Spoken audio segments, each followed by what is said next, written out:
Sorry, was that vibe too loose for you, Captain Idle? It's okay, Commander. Okay, Put welcome on some everybody pants. to our very first sort of episode review of Strange New Worlds. Episode 1, Strange New Worlds.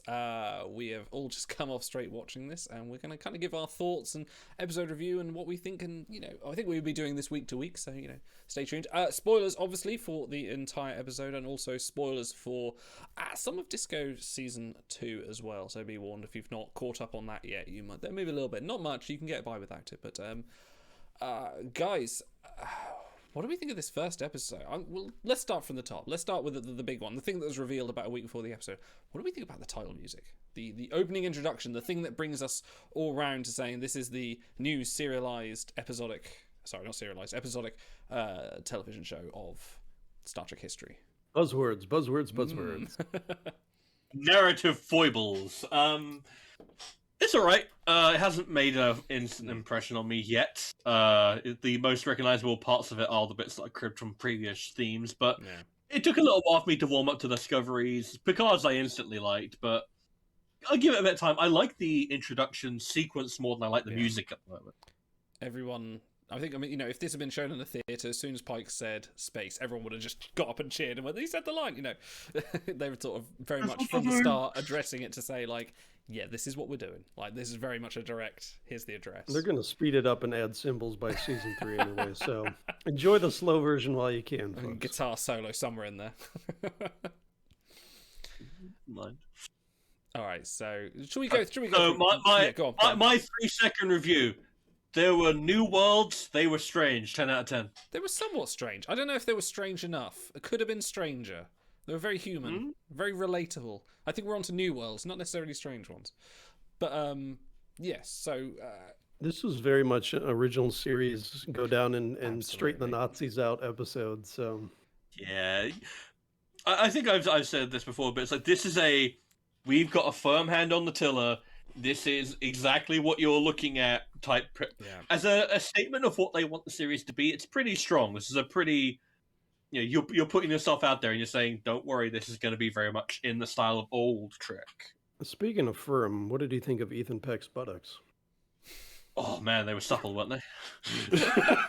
you could bounce an Idic off that ass. Yeah. I think T'Pring did try, didn't she? But sadly was interrupted. We did get backsides twice in the first 10 minutes, which is a little bit, all right, you're going for maximum eyes on the product, so whatever, but So, we'll see. do we want to talk about how, the cold open, which was not what I expected, it was very much alarms. Literally cold open. Literally. Oh, no, that's the second scene, sorry. Military building, flare, alarms going off, people running down hallways, and I really appreciate that you think it's somewhere on Earth with the narration going over until you get that pan shot and you're like, oh wait, no, it's not. This is on. We were literally just watched the Highly episode. 279. Highly 279, thank you. But yeah, and sort of pans around, you see the shot, and again, there's another little deception. They're very keen in this episode to do these little sort of 1-2, what you expect and what you get, and you sort of see something blurry on the screen. You think, oh, it's a starship, it's going to be the Enterprise, but oh no, it's not. They only have one nacelle. Budget was down for these first. For this first contact scenario, they could only afford a ship with 3 crew on it. Yeah, so I actually looked it up. That ship is ancient. That design, that ancient. It comes from the 1970s. That ship. It's the Hermes class Scout, and I'm sure that matters to like 5 people on the internet. I was like, oh, that's cool, and it's like still not a massive fan of the design. I like my nacelles in pairs, but it's different types for different strokes. Mom, can we have the Enterprise? We have the Enterprise at home, and then here comes the Hermes. Only one nacelle. But yes, so yeah, that kind of cold open. That who was narrating that scene? Was that Una? That was Una, yes. Yeah. It was 'Cause actually she's meant to Leonard be- Nimoy. He recorded it. He recorded before he passed. And they knew they'd reuse it. And... It was just very pointed. So didn't Majel do like record the whole phonetic alphabet so they can Pretty sure she use did, her in the yeah. future for the computer? Yeah, I'm I not wonder sure if we're what gonna the get technology that. is on that. Yeah, I wouldn't mind it honestly. Like she always had the best computer voice. Like I have an appreciation for the Cardassian voice they used in DS9 and various other voices they've used, but there's something about Major that's just iconic. Now Stephen Hawking So- just used it at the weekends. Um, sorry. Speaking of failed jokes, the second cold open with horse riding bearded Pike. My only thought from that scene was, can socialism give us all houses of that size? Yes. With that much The land. dude is living his Montana ranch with. Well, I again, don't know, I man. like they established that, because the Cage established that Pike was a horseman. Like he loved his sort of his animal, his beasts, as it were, and he wasn't expecting him to have the whole, wilderness retreat where he can take young starship captains out for an intimate occasion. Yeah, it was a little bit like suspect. I was like, really? Pike doesn't really seem like the kind of guy to like wine him, dine him, and take him back home to Montana. But at least they established that she's on the same rank as him. Otherwise, I would have been like, okay, that's borderline unprofessional. Like they're at least on an even keel there. Even stated but that she had to a be higher fair- security clearance than he did. She's, No, Yeah, she's there's your not- captain. It's a deeper clearance. A deeper clearance. yes. go deeper. But to be fair, if Anson Mount came up to me with that beard and he said, "Hey, I have a cabin for you that is taken straight out of Star Trek Generations.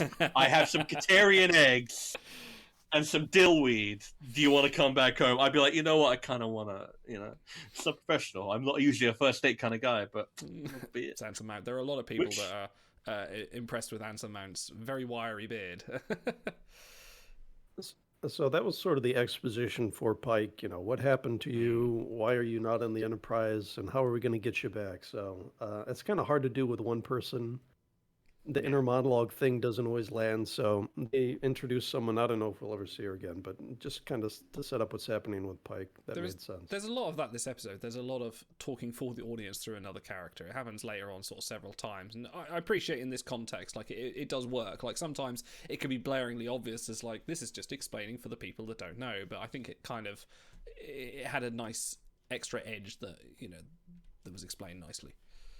This seemed like some of the most subtle exposition that I've seen in especially pilots. Lots of times they'll, last time on this episode, basically, and they'll just run you through the whole thing. And they were pretty subtle in most cases. If you recall, Voyager starts out with a Star Wars like style crawl scroll, explaining yeah. the backstory you need. Yes, Yeah. mine did as well. Both of them did. I forgot about that. Yeah, and it's like comparatively, this was very restrained. Like you get a, they got their money's worth out of those Discovery season 2 bits, but like, other than that, it was like very, very tasteful, very restrained. I was quite impressed. So what did we think of Admiral, not Commodore, Admiral April's debut into the live action world?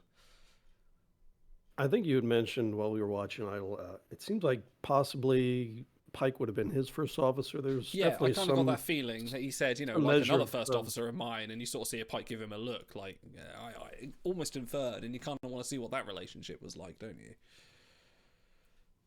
I have to wonder, like, do you think Pike was just as like studly and manly when he was a first officer, or do you think he was a bit more like season 1 Riker with like do you think he was a bit more Calm weedy down, and a little Stars. bit Calm quiet? down.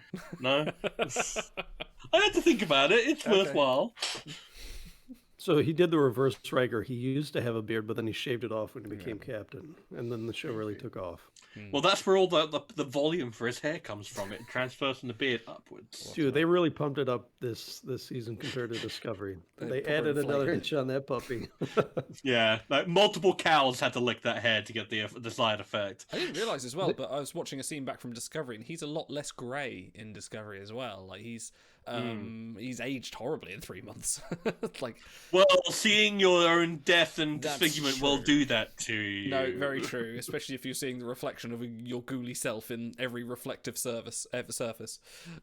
Can't believe he's gonna have the Enterprise like everything changed from glossy to matte just so he doesn't have to That's why they risk it. refit it. Let's do reflective. I can't have it. But no, I I liked don't want to see my reflection in that toilet. I liked April. I So- want more though, so because is very much by the books, kind of like I want you back on the ship, and then later in the episode he's like I had to pull in all my favors to stop you getting court-martialed. So like not much to his character at the moment, but I wonder if they'll bring him back. He's a blank canvas, but he has the gravitas and a good look, so they could do almost anything with him.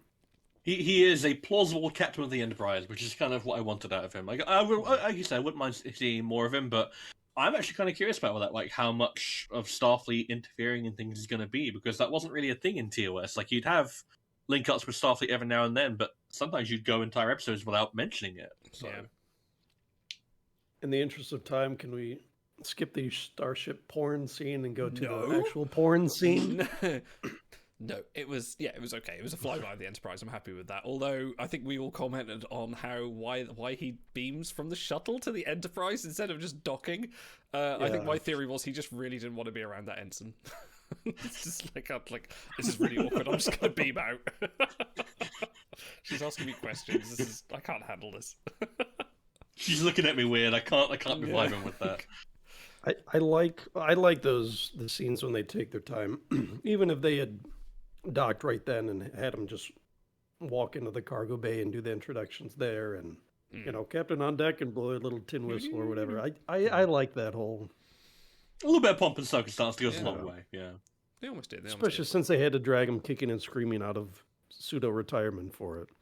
Okay, Yeah. let's talk about how awesome T'Pring is, which is a surprising element to this. I really liked her in this. It also adds another dynamic to the Spock T'Pring relationship as well, which, again, when I wasn't expecting them to go that much in detail, I thought maybe she'd sort of be on the side, but they're really adding to that, the backstory, the Spock backstory there. It's not always being quite mutually arranged as it is implied in Amok Time. There's a bit more personal. Speaking of Spock's backstory, you could show a movie on that man's back. No, I felt they did enough that even if they didn't bring T'Pring back at all, you still had the backstory then for Amok Time and what happened there, and they pretty much intimated, you know, you choose duty and career over me, and that's why we couldn't work. And then the Studley Ston comes along, but that's for a different episode discussion. Have you been workshopping Studley Ston for like the last half hour? No, it just comes to me. Who could they get to play Ston that is going to match up with Ethan Bakupek? I hope he's like a foot shorter and like real scrawny. Hi And there. Spock's like, really? You chose him? Really? No, just get in Stone Cold Steve Austin. That'll do it. Just fine. Oh my god. Stone Cold Steve Ston. Dude, they could probably get a Dwayne Johnson back for this and put him in like Vulcan ears. You know what? He wouldn't be a bad choice for the Vulcan Executioner when he's got the next best pecs on Vulcan, man. Fantastic.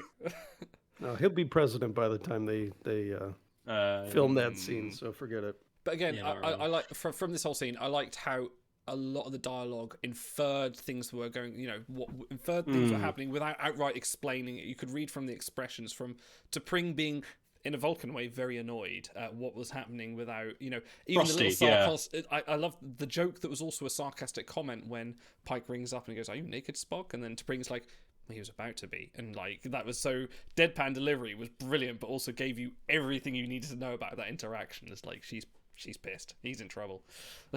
Yeah, she had a little bit of that Enterprise era Vulcan sort of like yes, frigid, actually, now you kind say of emotional, but like keeping it like on the thing. It's like I think you mentioned she's a very traditionalist Vulcan. And you can definitely see why she's the kind of woman who'd like call out the I can't remember what they actually call it, the actual Amok Time Ponfar mating battle like ritual. Like she would know all that kind of stuff. She seems very dialed into what she wants and knowing exactly how to get it. She is if she wants Spock, she gets Spock. That's like her thing. And then if she doesn't want Spock, she will not be burdened with Spock. So yeah, like you said, a lot said with just one scene there. You could we could have no more T'Pring, and I'd be like, yeah, that tracks. I would prefer a little less emotion. They were kind of grinning essentially Yeah. here and there, and I think she calls Captain Pike Chris at one point, which is pretty un-Vulcan. So Yeah. Although, can I just give a shout out to the waiter who very deftly goes and, "Don't be disgusting. Can you go do that somewhere else, please? You filthy animal." dude, making out at a restaurant is essentially, it's like the Vulcan equivalent of, you know, Man, taking it I- right I there on the wouldn't do that. table. Like, So that's something I would look over and go, "Oh, that's disgusting. Why are they doing that?" I would do that now. Like, I'm trying to eat my salad here, and I'm just seeing two seals wrestling. Come on. Really, right in front of my salad.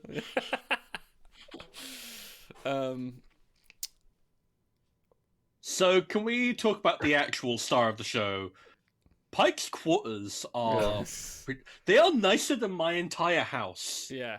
Like he has a And bigger. fireplace, a Mhm. bar.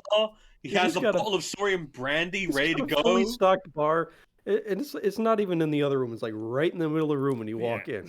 That's the priority for Pike. Is just like my bed over there, my fire over here, but fuck it, the bar in the middle. I know where I need to be.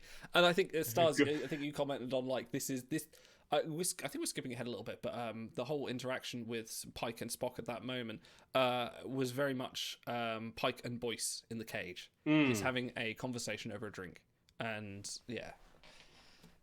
Yeah, there was that element of there are things a captain will tell his bartender that he won't tell his doctor to it, and I appreciate that. It was subtle. Like if you didn't know the cage, you'd be like, "Oh, this is a really interesting scene." But knowing it's a parallel to the cage, it's like these people have done their homework. They know what they're doing with these characters, which is just a nice little touch.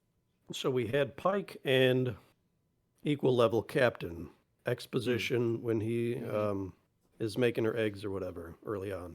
We had Pike in a superior exposition when April comes down and talks to him. We have Pike and a subordinate here with Spock talking through things. He might be the only one on the ship that he can really be candid with. Later we have Pike and La'an. Even though he doesn't fully divulge to her, we're still getting an exposition for him and what happened. And then, like you said, the flashbacks of the radiation future version of Pike. So we kind of got, it feels like they sat down in the writer's room with a big whiteboard and they're like, how many different ways can we have Pike exposition without it feeling like the same thing? And they structured it in like 18 different ways, and we got kind of all of them in this episode. Yeah, they did a good job of exploring it in different ways and making sure they didn't feel regressive, even though we're talking about the exact same thing. Yeah. Yeah, no, I think the first time we mentioned that, and it's like, yeah, that now you said it, yeah, they do spend a lot of time of people talking through the audience to Pike to establish what the audience knows, and they do it so many ways that you didn't even notice, and actually that's quite clever. I quite like that. Can we backtrack a little bit to where he first boards the bridge, and we get the first speech and the first sort of interaction, the first look at the bridge crew, and what are you guys' thoughts on La'an? Can't say her hair is a little bit odd to me. I'm sure everyone's hair looks a little bit odd apart from Pike's. Everyone, especially Spock's hair. Like I don't know why I'm fixating on the hair in rereaction to it. It's like you can't. Bit. Otherwise, his hair might get threatened and attack the other hair. 2250s hairstyles are different. They're a different breed, right? That being said, like I think you said this, I was not expecting her to get quite so much focus right out of the gate. She feels like she's given more prominence than number one. Yes. Like she is straight up given more prominence than big name Hollywood action movie star like Rebecca Romaine. Like I mean, she's not as big as she used to be, but like it's really she's the Discovery import, and we essentially don't get any of her until the second half of the episode. It's all about La'an, and I feel like that's almost intentional. They want to front load it with here is her character, here is her personality, here is her backstory, and then we're going to talk about the elephant in the room later. That will wait. Yeah, that's still to come. I wonder how many episodes it'll take before they just start calling her La'an instead of La'an with the big glottal stop. Because that is her name, but it's just easier to say La'an, so I'm sure people are going to start using that in the future. Yeah, I think the only one who called her La'an was like number one. I think that's a bit more of a formal thing because that's just the way she is. So I think we can get away with either. How you feeling, Miss La'an? If you're nasty. They essentially set her up as the Bones because you have the choose your own adventure AB on the bridge where they're like, do you choose Spock's route or do you choose La'an's route? And then later when they beam down, she has she gets Spock to neck pinch and then gives sort of a snarky quip after that. So they are setting her up to sort of be the third leg of the triad here. Yeah. At least in this episode she was, and her interplay with Spock is very reminiscent of McCoy. So. Yeah, in fact, thinking about it, like the fact that they set her up to be the head of security and tactical, it feels like almost a response to that criticism where Worf on TNG would say something, a perfectly reasonable security assessment, Picard would shoot it down, and then they would get shot at, or they would have someone get kidnapped, and instead, La'an makes a pretty reasonable suggestion based on intuition and sort of like feeling it out, and it's the right call. And it's nice to see that treated on even keel. Yeah. That's the way they introduce her character as well, with her saying, we need to raise the deflectors. Like, that's pretty much, aside from an introduction, it's just like, that leading into the interplay between her and Spock, and it's sort of introducing that antagonistic relationship was quite nice. I quite like to see, not that I want to see drama and too much like separated from Discovery, but it is nice to see a little bit of bickering and a little bit of interplay rather than just everyone being like, yes, let's do it, you're my captain, okay, red alert. Well, it just feels like a nice addressing of the conflict between Starfleet's role as a kind of military force versus a exploratory force. It's a nice like acknowledgement of aggression versus diplomacy. What do you think? You're gonna say something? The thing was, it really wasn't bickering though. It was two professionals giving their opinion on how best to address it, which I really appreciated because I'll try not to make this a bash Discovery show, but what turned me off in the first episode is that scene in the Ready Room where it's Burnham and Saru, and they're doing the same thing, but it's a lot more bickering and a lot more like making it personal. No, I'd agree with that. Hold on, let's be professionals and do our job. That's the kind of show that I personally like. So I really appreciated that. And I thought you were going to say they were setting up to address the criticism of why is the medical officer always beaming down to hostile planets like first. So it does make sense. If you're going to do the 3-man beam down crew, you have your science officer for first contact. That makes sense. Your security officer to protect, and then Pike's the man of the hour, so you got to have him. So I can see that working as their standard 3-man away team rotation.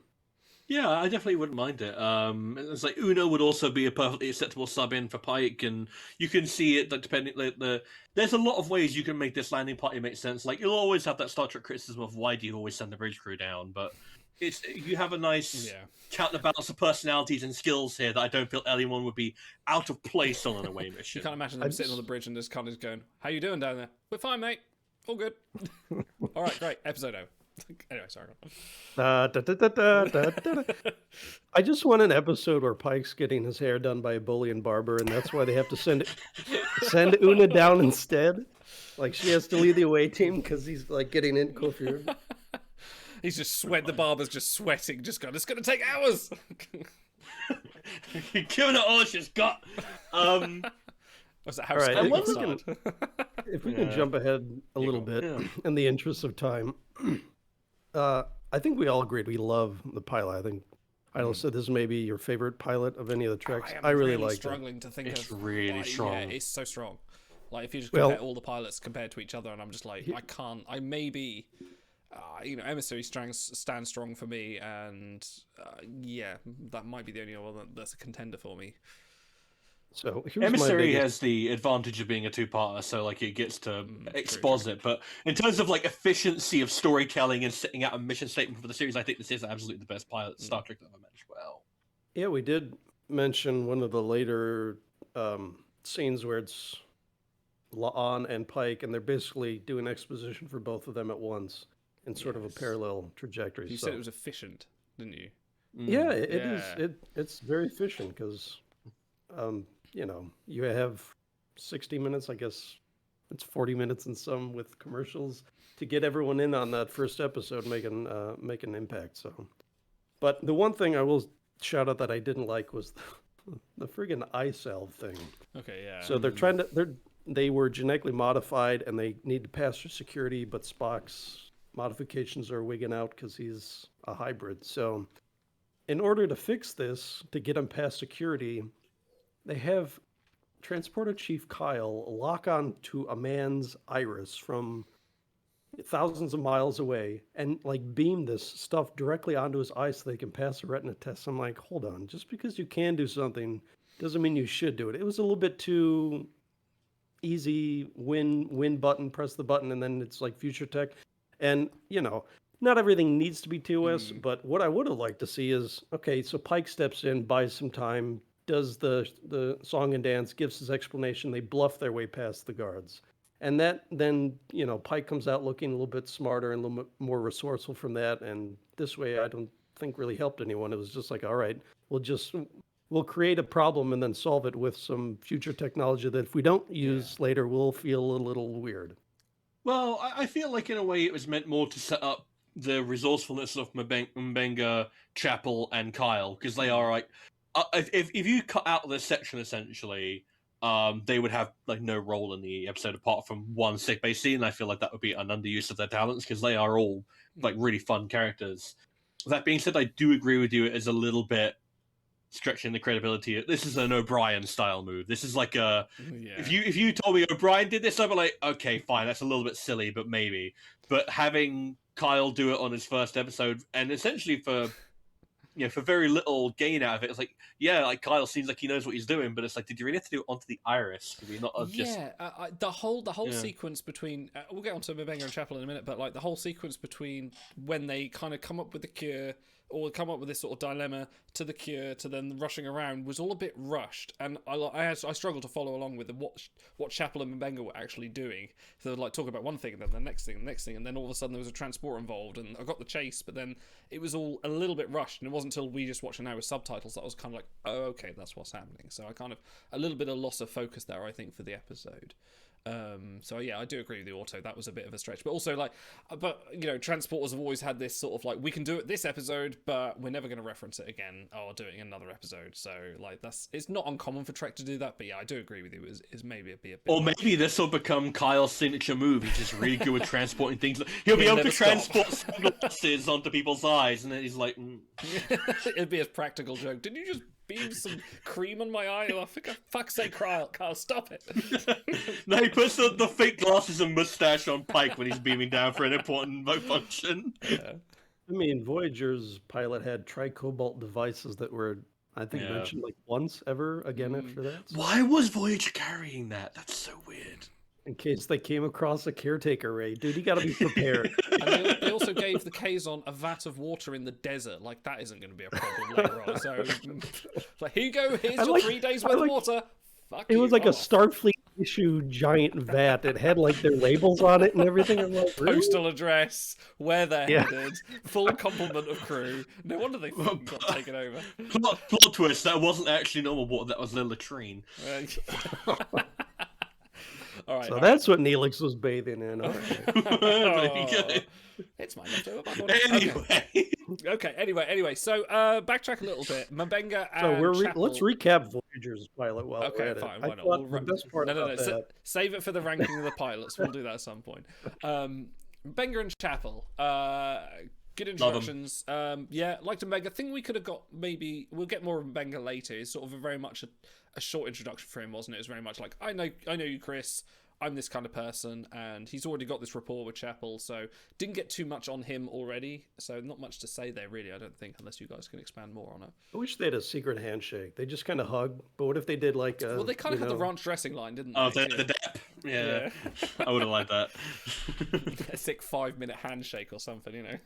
Honestly, if anyone was going to have one, I bet you Pike has one. Maybe with number one, he has a special Well, secret one. How absurd could we make future handshakes? Could we like beam out in the middle of the handshake and then like beam behind them? Like we could really. Just walk out a door, come back a different species, Yeah, do a you whole have to different get thing with beamed tails. You have to get beamed 1 foot into the air and then like come down and just do like the big like slap there. All right, so Chapel's awesome. I really like Chapel. Interesting how they are playing the snarky qualities of Major Roddenberry's Chapel compared to sort of doing something a bit new as well, and also the fact she wasn't Starfleet to begin with as well. I don't think she was Starfleet in TOS either, was she? I don't think know. she had It a was rank. always left a bit ambiguous. Well, yeah, wasn't because they never formalized that kind of thing No. in TOS. So I feel like it'll be interesting, and that is a cool thing to leave open for future episodes where you could potentially have a conflict of, well, I'm a civilian, I don't technically have to abide by these rules, even though I'm wearing a Starfleet uniform. And I feel like Chapel, she's set up in this episode to have that kind of get up and go spirit where she could potentially do something like that. I'm very interested to see what she'll be like. And because she's a bit of an unknown quality in this. Like, I feel like she could go any which way. I'm interested to see where she goes. I like her humour as well. She's very much sort of up and out, and got this sort of rapport with Mbenga, just like, oh, 2-7 Scorpio or whatever it was, and then she's running off and instantly just goes and tries to reason and goes, oh, that's not fucking working. And like runs off, and then she's like instantly like jabbing the guy with the inoculation, and then just instantly goes like, oh, hi, Uhura, I'm Chapel, and then runs off again. Like I quite like that almost sort of. She looks like someone that's enjoying this adventure. Yes, everyone seems to be having fun in this episode. Apart from Lan, Yes. Lan seems to be having a bit of a rough time of it, but because she's dealing with some trauma. But she gets 1 or 2 smiles in there, which I appreciate. The security officer should usually be a little bit more tentative and reserved Yeah. and watching everyone else's back so they can be having the fun. So Yeah, but that's the thing. I appreciated this episode's tone, where everyone just seemed to be, like you say, having a good time, like dealing with their own problems. But like, there's, especially compared to Discovery, and I like Discovery a lot. Like, this is the thing me and Otto disagree on. But I will definitely say that the tone of this is very different. It's a lot lighter, a lot more. I'm not going to say frothy because it has It's an substance, but it's adventure. just It more feels like optimistic. a weekly adventure that you would not be Yes. akin to TV series of yonder time. Some before. kind of wagon train to the stars. So I did prefer. You mentioned the pacing earlier, Idle. I did really prefer the pacing to the other contemporary Trek running right now. Picard feels mostly too fast for me. Lower Decks is like whirlwind most of the time, and even Discovery sometimes can be a little frantic. So I like this. There were a few times where we had to back up a few seconds to catch something again, but that's because it's the pilot. We want to absorb every bit of detail we can. They're But not doing a two-parter. Actually, is this the first pilot that hasn't been a two-parter since TOS? Or was Broken Bow a two-parter? Picard. Oh, okay. I don't think that was a two-parter. Yeah, okay, Yeah. no, good point. Anyway, sorry. But then again, Picard was more like structured more like a 13-episode movie anyway, so that was maybe different. that counts. The whole different episode was animal. a pilot. The whole series was a pilot, yeah. But yeah. So on the topic of and there goes my brain. I don't know what it's called. Spock's You know, brain. not rewriting history, but how future tech sometimes can supersede Yes. what's been established in canon. I thought it was brilliant when we're jumping ahead a little bit, but when Pike and Spock are being held captive, essentially, they try to talk to a politician. That'll never work. Their egos are too large. And so they apprehend them, and then Pike just calls out to his communicator and has it perform a command. I'm like, okay, we have voice activation in this year. Why did Kirk in TOS always have to, his communicator was just out of reach, and if only he could get to it, he could signal the ship. So this was brilliant. Like, It's like it explaining to just children makes sense. when you're watching shows from the 90s and they're like, well, why did they just Google that? I'm like, well, you didn't have it then. Like, it's the Yeah. same kind of thing. So, it's evolution technology. But yeah, Yeah, I it's like that. that. It's that thing where you look at like movies from like the 70s or the 80s, and it's like all of these problems can be solved with a phone Yeah. type thing. And it's like it's nice to see an acknowledgement of that, of the Which technological movement. I love that. I really love the old school stuff. That was then the first couple of seasons of Enterprise. Really, what stood out to me the most is, well, they could beam everyone out of there, and that'd be the end of the episode after 20 minutes, or they're stuck because the shuttlecraft can't function. It's like, all right, so now they have to solve it a different way. It's the same thing with the beaming the thing onto his eye. It's like, yeah, you could do it that way, and it would be future technology, or you could try to do it a more clever way. So. Where were we? We were talking about Mega Chapel.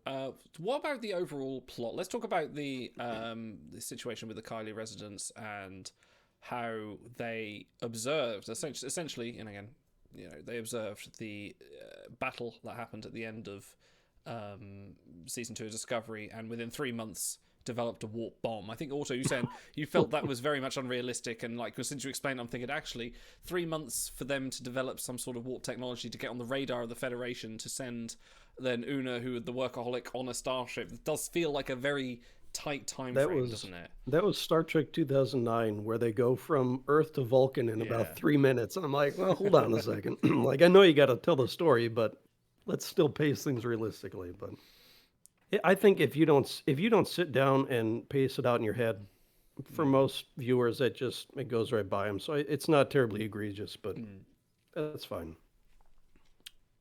But yes, so the thing I appreciate as well is the efforts to do the whole disguise, like the classics Trek trope, get into the aliens costume, with the full. And I loved. I said this to you guys.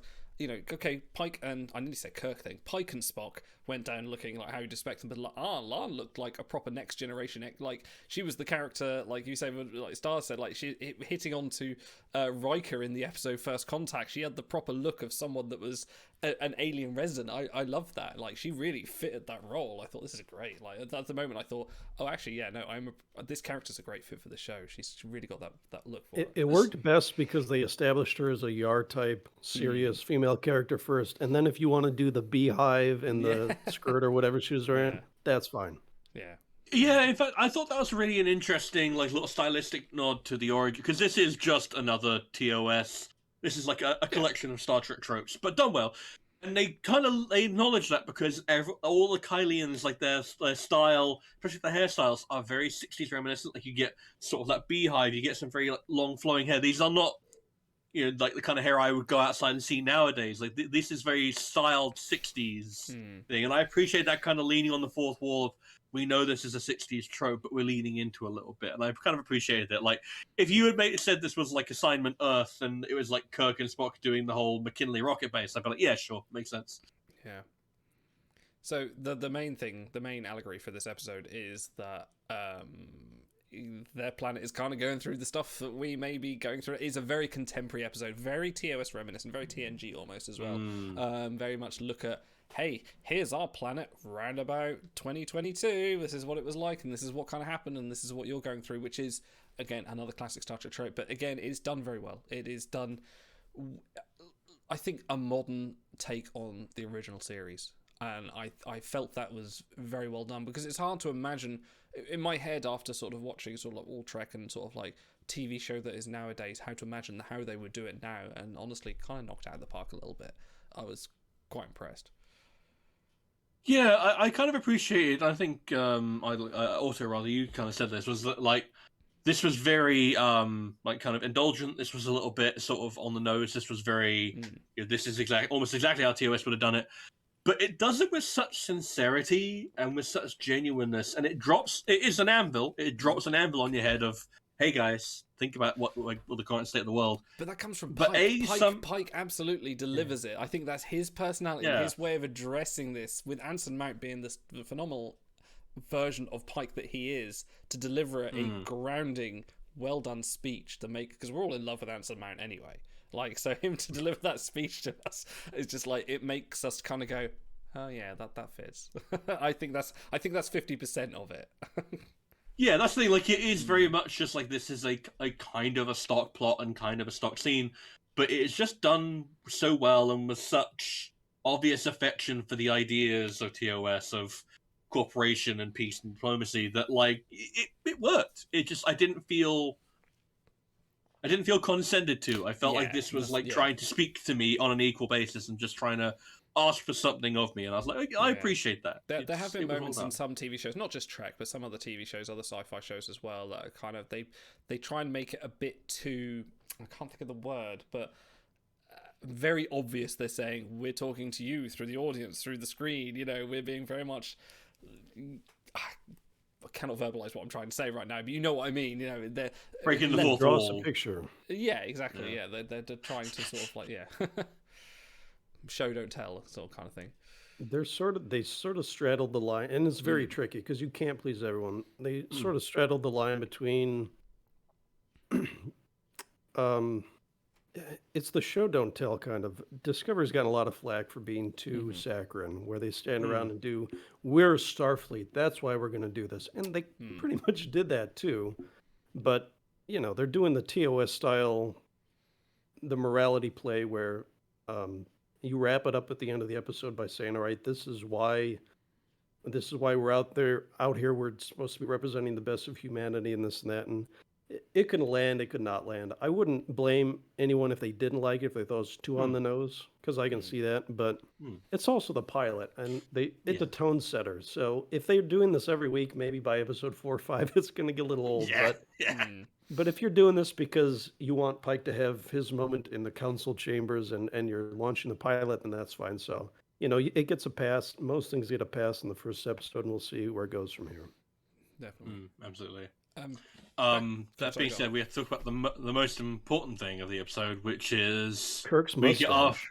Yes, I was going to say, we get our first look at the esteemed Lieutenant Kirk. They tease that. They tease paid that. By Guy Fleegman. So even when like Pike first beams onto the Enterprise and he meets with Spock, he's like, "You requested Lieutenant Kirk," and everyone just went, "Wait, what? Wait, what? Lieutenant Kirk?" And then you hear nothing until the end. Oh yeah, Lieutenant Kirk's coming to the bridge, and everyone's just like, "What? We're going to see Paul Wesley now? Is this going to happen?" Then all of a sudden, blue shirt, Tash, and like all the experienced Star Trek fans that watch TOS just go, "You motherfuckers," and everyone else is just like, "What? Who?" I remember when that news first dropped about Paul Wesley, Mm. and they had those shots from, like, I think season 2 filming Yeah. with Lan. And everyone was like, this is a weird move. We were like that. We were like, this Yeah, kind of we shakes stayed my on it. faith in Stranger. And now looking at this, I'm wondering, like, were they just setting up a punchline like 6 months down the line? Probably. Did they Maybe. want us to think? Wait, did they want us to set up us up for that fall mean, where we were okay, like? so Because if I didn't know about Paul Wesley, I'd be like, oh, you're not going to show me Kirk. They're going to warp out of space dock and we're not going to see him, and he'll be in season 2 or whatever.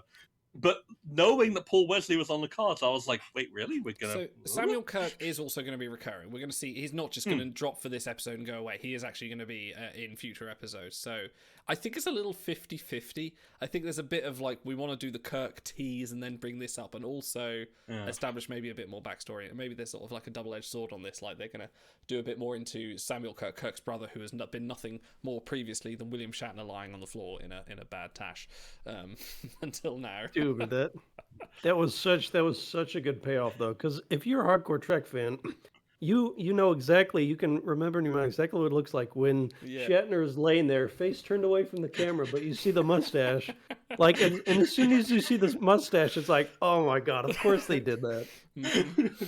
It's so well played. I hope they're not getting their hopes up, thinking, oh, we're gonna build this up, we'll drop Captain James T. Kirk on there, or you know, whatever. Commodore James T. Kirk, whatever, like in season 2, and everyone's gonna love it because everyone loves Kirk. It's like, hold on, we just got off the pilot, and I loved pretty much everything about it. They're building everything. They're gonna build these characters their own way. By the time we get to Kirk, we won't need him. Maybe we won't even want him. Like he's had shows, he's had movies, went up to space in real life. Let's let Strange New Worlds have their own show without Kirk getting in the way. So I'm maybe jumping the gun. I don't know what they're going to give them, if anything, but I hope it's not too much and just let them do their own thing. I almost wonder if they're gonna just like have him fail and just like turn up and be a complete like fuck up and just be like, can you imagine? Like that'd be a pretty ballsy move. Like you get Kirk in and he's like, yeah, he's made lieutenant, but maybe like his brother's like, yeah, my brother, he's not so great. Yeah, he needs a tempering moment, and that's the point. I think that could work. That might be the best way to approach it. Here's what you do. You do Riker Jellicoe Chains of Command, where Kirk, through some convoluted mess, takes control of the Enterprise, and he thinks he's the man now. But he fails to get it done, and right when they're on the brink of despair and destruction, he has to go down to the barbershop where Mott's working on Pike, and he walks in, and Pike goes, "Ask me nicely to take command back." And then Kirk is completely humbled, you know? Yeah. Like, I want this now. This is what I want. It has to be more. It has to be more. He's got his feet up in the barber chair, and he's looking fly. And Yeah, he's got a little glass of Saurian brandy. He's got like his 50s movie of choice on the wall. He's like, you know, he's like, "Ask me." All right. But back to the pilot. So, this is canon now. This is gonna happen. I will write it if it doesn't happen. All right, as long as we're talking about Kirk, another great callback, because it was, I don't know how subtle it was. It was sort of subtle when Pike says to Lieutenant Kirk, "Spock's your boss now." And then they play this little sting that's just like the TOS, and they play that just in the background, and you're like, oh, I like the little dynamic. They're acknowledging it, and it was good. Well, that's another thing. Is like if he's working with Sam, that means are we gonna hear Sam telling embarrassing stories about his brother to Spock? Maybe. Does that mean that Spock's gonna be learning embarrassing things about Jim long before they meet? That'd be hilarious. I think I that'd can be just really imagine funny. like Kirk comes onto the bridge for the first time, and there's just Spock and Sam at the other end of the bridge going, "Loser!" It's like he's like the dickhead big brother or something. Yeah, well, I think like Sam, he kind of seems like a bit of a goof. Like I don't know if it's just the mustache or the way he's presented to us, but I kind of want him to be a bit goofy. I want him to be a bit of a Guy Fleekman, which is he's already all the familiar with photoshops I've Pike. seen. He's already familiar with Pike, isn't he? Like he says Chris. He comes on the bridge and says Chris. Like they've had history before, so that's an interesting little wrinkle on it. Well, T'Pring called him Chris, so I think he knows everyone in the galaxy at this point. Yeah, true. All right, fair enough. Everyone wants to be on first name basis with Chris Pike. All right, here's a question. which of the people that we've seen in episode 1 is going to die first? Ooh. Who are they I going to don't write know off who None did of this. them. Oh, It might okay. be Well, Lieutenant then, Kirk, actually. It might be Lieutenant Kirk. Well, it's going to be Lieutenant Kirk. He dies in the Operation Annihilation or whatever the episode was in TOS. He dies in like 9 years. Yeah, he's a dead man walking. Well, that's true. Yeah. I would be mildly surprised if they all make it toward the end. I mean, even though they're supposed to in canon, I could just see him cutting someone out. The one character, two technical characters we haven't actually spoken about yet. Obviously, Hema is coming up next episode or in a future episode. We got a tease. That's it. We got a tease, yeah. But we haven't spoken about Lieutenant Ortegas, who gets very limited lines, but actually delivers a lot of character in the 2 or 3 lines she has. Uhura as well, but also the unnamed operations officer, who actually gets a surprising amount of work in this episode, who I quite like. I want to know more about her. So I hate to shove them all into a shoebox right off the start, but we saw her, and my first thought was Demora Sulu. I thought she looked very similar, and then she's in Sulu's spot in the con. Well, opposite, sorry. And then you have Ortegas, who you always have that bridge banter. You know, TOS had it between Sulu and Chekhov. TNG had it with Wesley and Data sometimes up front, and Discovery has it obviously. So it's a nice little dynamic. I liked her little reaction. Yeah. Always when I'm in the captain's chair, you know, she'll just a little line, just little subtle lines to cloak in there to give it an indication of character without explaining it, without saying I'm a sassy kind of person that sort of just has a little bit of an attitude on the bridge. No, just literally sitting there goes, yes sir, with a kind of wink in the eye, and just always when I'm in the captain's chair. She has a position of power on the bridge. We know she's maybe 3rd officer, or at least has authority to sit on the con, as well as She's being night a pilot. shift Harry. Yeah, yeah. I quite like. I'm really interested to see more about Ortegas. Yeah, if I don't want anyone to die. I already really like this cast. They feel like they've got chemistry and they feel like they've got potential. If any of them are gonna die, it's probably gonna be Lan, just because that'll tie off that awkward wrinkle knot of, you know, Kirk not knowing about an augment in the 22nd century. But I could see them killing off number 1. Maybe that's another possibility. Yeah, I mean, there's enough. Ortega's, Mbenga, Una. They're enough there. Hema, they could. Man, it's the pilot. We're already talking about who they're going to kill off. This is bad news. We're so scarred by TV. We're so scarred. We want to know who not to get attached to, because we're going to get our hearts broken. We don't want the pain. Bad news for you. Pike doesn't do so well. Anson Mount is not going to have a happy ending here. Yeah, crazy. So, on the counterpoint to that, who do you want to know more about most immediately? Because, like, for me, it's Ortegas. I want to know way more about her. I want to see her in action. I want to know what her deal is. Okay. From the teasers, she seems like my kind of character. She's kind of got that pilot daring do type thing to her, but she's got a little bit of self-consciousness about her. She's a little bit Tom Paris, a little bit Sulu. Yeah, I always the pilots in Star Trek are always usually pretty fun characters, so I want to know more about her. What about you guys? I'm gonna here we go. This may shock you, but I'm gonna say Uhura, because we don't get much characterization of her through TOS or even the movies. A little bit in the movies, a little bit more in the movies, but this is a good chance. The one scene she gets in this episode, though, was my favorite part. Yeah, God, it was stunning. It her was... in the lift with sorry, go on, Otto. They didn't, at least to me, they didn't insult your intelligence. So that scene in the lift, she just starts talking about whatever sport's on their planet. And I said as we were watching, I'm like, you know, if I got beamed up to an alien ship, first I'd poop my pants. But secondly, if someone started talking to me about American football, I would be disarmed a little bit. I'd be like, okay, you know, how do you know that? But okay, it's an instant connection. So it was, and it just makes sense because she would be monitoring communications on the planet. She's doing her job very, very aptly. So it's like, it just made sense. And it's not something you would necessarily think about ahead of time. This is the one thing. There's one thing this episode does really well for a pilot. God, we are just raining praise on it, but this is why this is that good. That's why I've watched it 3 times since it launched, and I've not done that for any other Star Trek pilot. Like as soon as it comes out, but it gives, like, with 1 or 2 lines for each of these characters, it defines everything about them, gives them the setup you need to understand their character, and then moves on. Like, to be expanded later, but just gives you that feel for all of the characters as they're coming in. It's the little shot introductions. You get Chapel's tenacity, you get Uhura's intelligence, you get Mbenga's compassion, you get Number One's tenacity. You know, you get a little bit of everything from everyone, and it's really nice. And obviously expanded roles for sort of like Pike, Spock, and La'an, which was the one I was surprised at there. They were sort of, wasn't sure what they were going to, I thought she was like, oh, she's going to be a security officer with this Khan link, but actually they've made it more than that, which is, sorry, I'm just hyped how much I love this pilot. It's so good.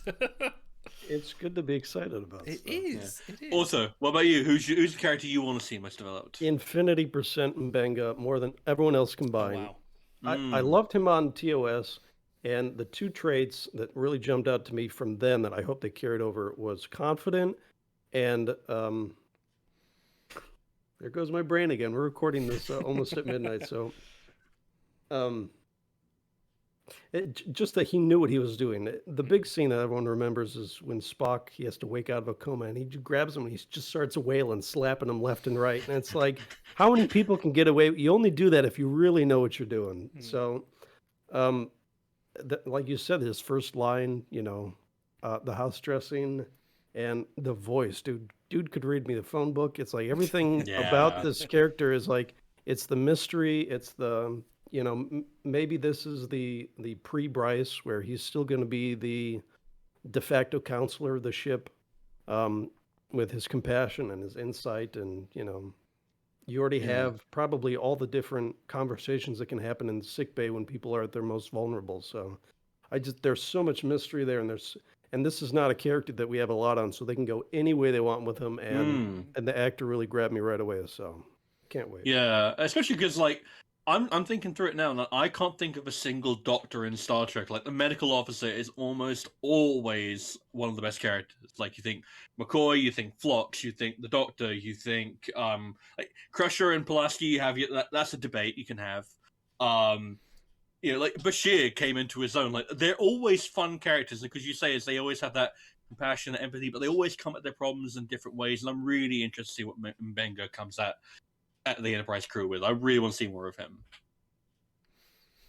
Okay. And now you talk. How long have we even been going? No, I've been we're watching Long a as while. the pilot ran. We're getting there. We're nearly there. So, moving on. So Pike sort of, you know, has his moment with, you know, they all get captured, and Spock has. So the niggling. You had a niggling thing with Spock and his where the effect wears off. The little bit of brevity, the humor there, where he has his scream.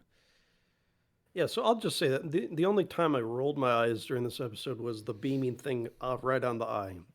So, you know, pretty much all the rest of the time they didn't insult my intelligence, which I really appreciated. The Spock shot was kind of out of place. It was a humor bit, but I felt like it was mistimed because they did humor when they beamed down with his little knees poking out. They did humor with La'an and the neck pinch, and then they do humor at the end of this escape too. So I felt him just like shouting as he's transformed. He's supposed to be the composed Vulcan, and when La'an goes through the transformation without a sedative, she holds it together. So it's like, well, maybe, come on, yes, Spock. I think I said it just maybe felt it's mistimed. Yeah, maybe it's worse coming down than it is going up. Like the come down off the Kylian genome enhancement is the Kylian good shit. Yeah. Really good shit. That I do find it interesting. I think it is a little bit out of place. Like, it does kind of stick out, and that's kind of what they were going for, but it doesn't land, obviously, for some people. I do find it interesting that he has that moment of just like letting out the scream of that primal, I need to let this out. And then he's just like, oh, that's better. And that's very Spock to me. There's something very Spock about just, Spock had my scream and now I'm done. Spock having an emotional outburst is a classic TOS thing. Him laughing his head off on a planet done by shrooms is classic TOS. So him, like, you know, coming down and just having a bit of a scream and then, you know, standing up. But I think that was done there to sort of like get rid of the alien makeup, and then everyone to just sort of suddenly look and go, oh shit, he's not Kylian. They're pretty careful in TOS outside of like the first few episodes to make sure if he's ever compromised emotionally, there's some outside force acting on him, like the spores or whatever. And in this case, it wasn't that. So I don't know. I don't think it was very Spock. I think he would do anything he can to suppress that emotion. I did like the based on. But I think moments before that scene, I think someone Pike goes, "How you feel?" He goes, "I am very much in pain." It's like very casually, just palms off. It's like, it's causing me some severe distress right now, but I'm just dealing with it. Yeah, so they get on the lift to go up to talk to the politician or whatever. And Pike goes, "On me," as in fall in formation. And then Spock takes his place next to him. They're both totally erect, and it's like, "All right, we're ready to go, man." I'm like, hold on, guys. Like, shouldn't we be playing elevator music right now? You're still stuck in the lift together. So it was a cute little moment between them, though. Yeah. So I think we've kind of gotten our thoughts, unless you've got something more you want to add on. So yeah, just in conclusion, the whole thing, obviously Pike talks them down, makes them sort of very modern contemporary allegories to sort of civilization, how theirs could turn out. A classic Trek trope, and sort of ends with him almost, coming to. At the end with him and La'an talking, like you said, also a sufficient conversation, but it's also a commonality they both have with her being a survivor and implying her survivor's guilt almost onto Pike, how he can deal with kind of getting over what he is yet to come for him. And I think that was a great dynamic, and it's just, it didn't feel like 50 minutes. This could have been a 2-part. This could have been stretched out, but it didn't, and it felt good that it didn't. It felt well paced, well structured, and not even just in a kind of like, we want to reminisce about the original season episode, just as a good episode of television, as something I would want to watch again, which we're talking about it. I actually do want to put it on again and watch it again because we're talking about it. Like, it's something enjoyable to watch, which I've not. I love Discovery. I do love Discovery. I like Picard and like all the other Trek series that come. But this is the one that's got me the most excited because they've put some real effort into making this work well. And this might just be the pilot. Next week we'll probably come back and just go, what the fuck was that? What have they done? They've gone such a downhill. This is the naked time now. Jesus Christ. But that's one of the advantages of episodic is if at any point you feel the ship starting to list, you can always reset the next episode, do a bottle episode, do go in whatever direction you want. So yeah, in fact, it's interesting to me that you say that it's unlike Discovery. The way I feel after this is the same way I felt after watching that season 1 episode about the time loop, where that felt like very classic Trek. Like, this has that kind of tone to it, and that's the best episode of season 1 of Discovery to me because it had that classic Trek feel to it. This recaptures that, and if they can replicate this each and every week, but still bring something new to it, then I'm a convert. Absolutely. That scene at the end with Kirk or Pike, I'll do that a lot. Pike and La'an, they employed that strategy that I really love, where the viewer has secret information. We know what happened to Pike, but she really doesn't. So even though they're both going through like a similar thing, from Pike's point of view, he can work through some things, but from La'an's point of view, he's still the captain. He's still the man, the untouchable. He's still the leader. And he doesn't come off looking vulnerable, which the captain should never look vulnerable, especially back in TOS and now Strange New Worlds era. Like Spock said earlier, you're the captain. Like, Pike's almost on the verge of tears. What am I now? And Spock's like, you're the captain. That's just what the captain does. So the viewer has that secret information where we can see him working through things, but from her point of view, it doesn't compromise him at all. And I really like that scene. Yeah, no, like Pike comes out of this looking really like well-rounded and like he's got something to deal with, but he's shouldering a burden quite well. Like and like you said, the captain is not just a rank; it is a position, it is a role, it is a thing you have to embrace and be, not just you become. And he just projects that confidence and no, he has to stand apart. But I'm glad that he has his outlets. I'm very curious to see how much. If we get any more details on how he and Spock met, because we never got that for him and Kirk. I'd be interested to know precisely what made him click so instantly with Spock that he trusts him above arguably anyone else, above number one, above anyone else. Like, missing history where we have, but it's nice. It's nice to have it all the same without spending like half a season developing a friendship. It's there. It's nice. I have so many more threads. Maybe we should just call this and then keep talking after we stop recording. We'll post our summary somewhere else. Right. Out of 10, how many fumbled first context scenarios would you give this? It's definitely a 9 or a 10. I think there's faults with the episode, but I can overlook them for how good this was. I mean, the faults were pretty much like you say, Auto, was the transporter in the eye, and maybe one too many expositions, but damn if it wasn't cohesive. It was rounded and it was fun. It was fun. Didn't feel like 15 minutes. It just went. Even my kids sat and watched it with me for a bit before they went, there's too much grown up talking. I'm going, okay, fine. Too many big words. Yeah. Yeah, 9 for me too. Mm. I can count on 2 fingers the times where I then, all right, I'll pause it and go do something else, or roll my eye or whatever. And Yeah. so It's an easy 9 for me too. I think like it's short just being amazing, but it's still like if they can do 13 episodes of this will easily be the strongest first season of Trek probably ever. Damn. Like And I think we mentioned, because it was pretty lawn heavy, but they do that a lot in Trek where it's a Bashir episode or it's a Harry episode. And so if they rotate through that and we get, 25 minutes of Uhura next week and then Ortega's, they could definitely do that with the episodic format. yeah, because the characters are all interesting enough to support that. I want to know more about every single one. I want to know more about that random operations officer. What's her name? What's her story? Tell me more. Yeah. She smiles at Pike's jokes. Like, there's history there. All right.